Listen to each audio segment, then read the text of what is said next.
This is what it looks like on our beach in Volusia County when there's a hurricane 250 miles out to sea. It's pretty much straight offshore, perpendicular from here.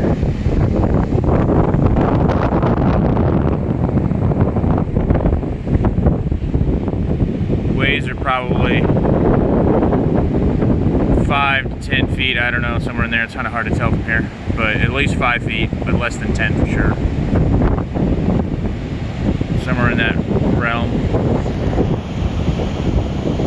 This storm's only a Category 1. As you can see, there's not really much of any storm surge or anything like that. The water has been coming up occasionally up the ramp. As you can see, it's wet right there. It just came up a little bit ago.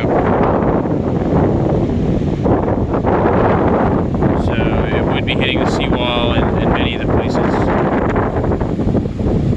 Winds are blowing about 20-ish.